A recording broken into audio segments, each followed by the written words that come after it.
1997, Sabrina. I watched that movie because my cousin Cindy, who is my favorite cousin, I sat on the sofa with her one morning, like, what are you watching? She used to watch like classic movies from like the 40s and 30s, 40s, and 50s.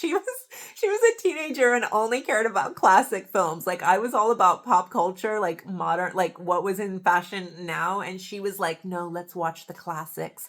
So because of her, I was exposed to old Hollywood. And actually, she became a film historian. She's been featured on CNN and she was featured on Project Runway. And I think she does fashion editing too. She works at a publishing company. But anyways, the point is, so yeah, I have this super cool cousin that like, but we were such nerds too. Like, anyway, but we were sitting on the sofa.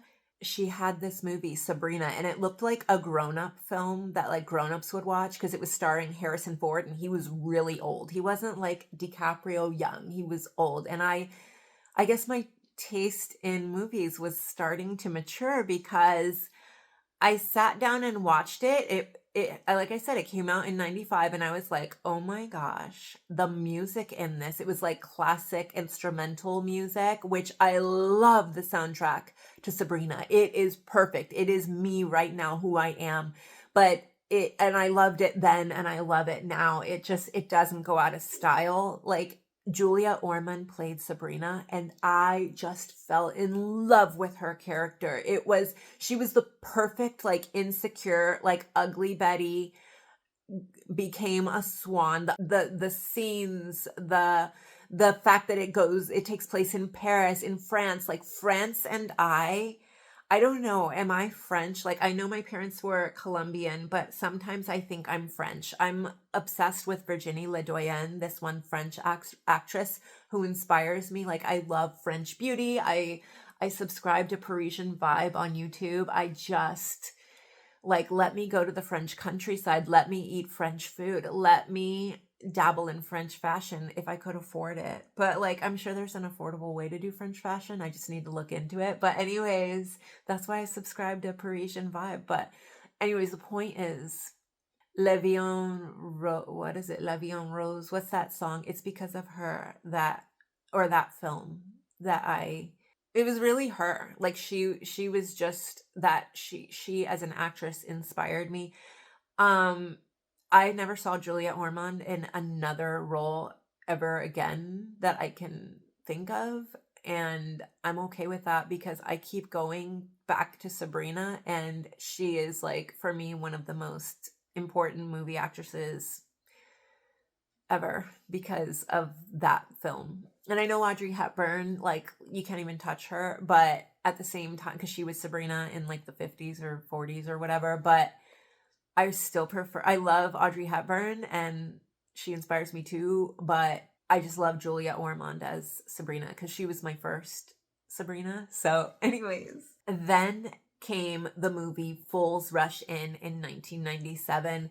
And I loved that movie because I was feeling super insecure about being Hispanic at this time because the boys that I like I was facing rejection from guys that I liked. And when I saw that one of my crushes liked Salma Hayek from Fools Rush In and he thought she was so attractive, I felt like I had a shot. Like, like so Salma Hayek made me feel like I had a shot at achieving or attaining my crushes, like that my crush could possibly like me. And then but it's also like Salma Hayek as an actress. Like one of the interviews that I saw with her, she was complaining on some talk show about how there weren't enough roles for Hispanic women, and she really struggled as an actress because it was, and mind you, this is the 90s, and representation in film,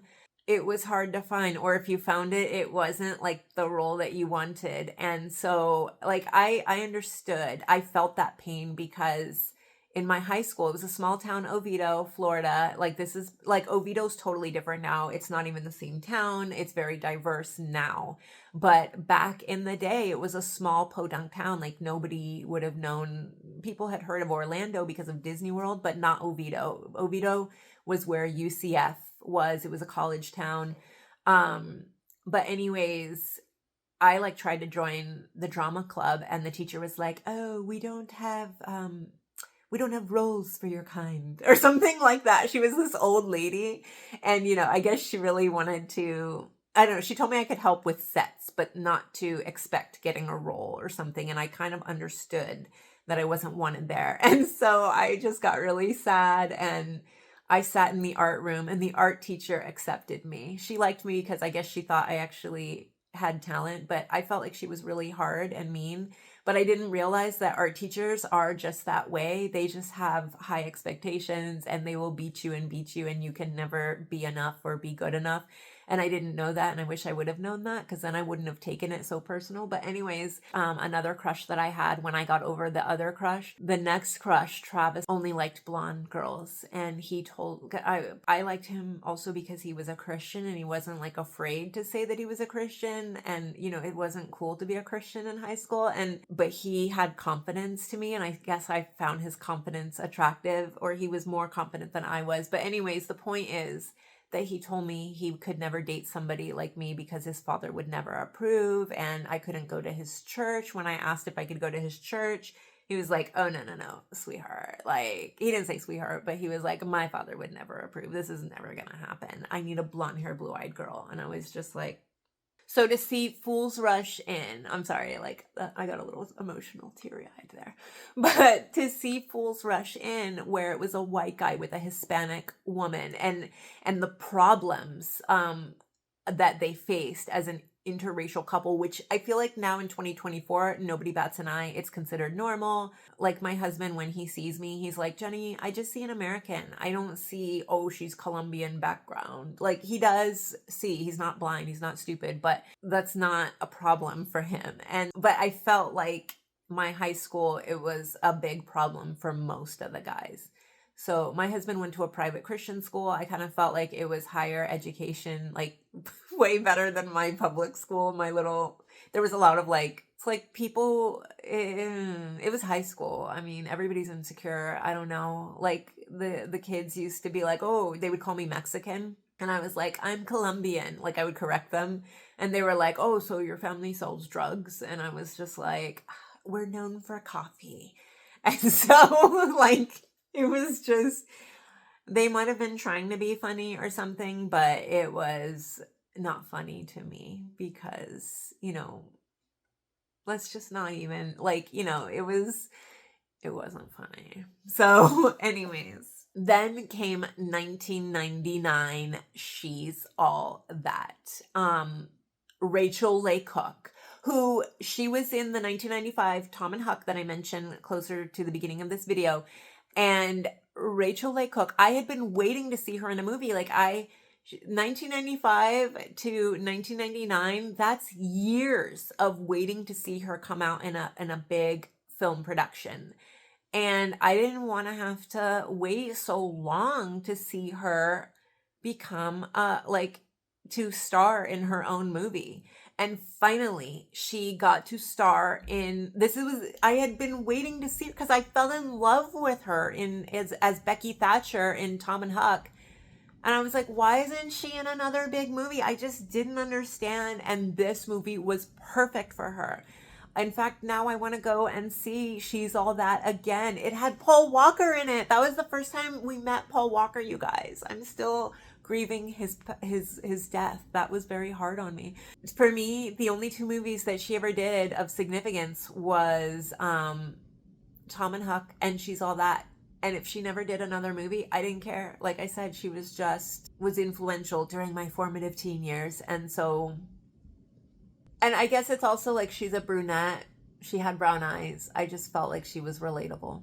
And I mean, She's All That, it's about a nerdy girl who has a makeover and becomes like the jock at school, falls in love with her, and super sappy, cute story, teen romance, but I just ate it up. And I had no boyfriend. I was just an overweight teenager wishing somebody would see me and love me the way Rachel Leigh Cook's character was getting loved. And so And then last but not least, most influential film of the 1990s for me is Ever After, starring Drew Barrymore. Drew Barrymore, even though like I was Hispanic and I didn't think that I looked like her at the time, especially as a teenager, people told me that I looked like her. I don't have an underbite now, or at least I got it corrected, see how it goes in, but at the time I had more of an underbite. I got it corrected in 2002, summer of 2002. But before that, I don't know. She doesn't have an underbite, but there's something about Drew Barrymore's jaw that is very distinct, or it makes it, you know, Drew Barrymore's face. When you see Drew Barrymore, you know her. I never thought she was the most gorgeous. She was never like the hot girls of the 90s was Pamela Anderson, anybody on Baywatch. She wasn't like this Baywatch type, but she represented, I guess, who I was, because I was that quirky, funky girl. And she was just so great in Ever After. The story, the vibe, the way she played her character, it was such a good message of inner beauty, I thought, and it inspired me. And also the cinematography, the sets, the costumes, I just it has to be probably my favorite live action Cinderella ever. Well, also the Disney one is also pretty good. It has that one girl from Downton Abbey, but I mean, of the 1990s, I don't know. I'm always going to have a special place in my heart for Ever After. So if you, and mind you, Cinderella is not one of my favorite Disney stories. I've always found it to be quite boring. So if you think that the Cinderella story is boring, go watch Ever After, give it a try.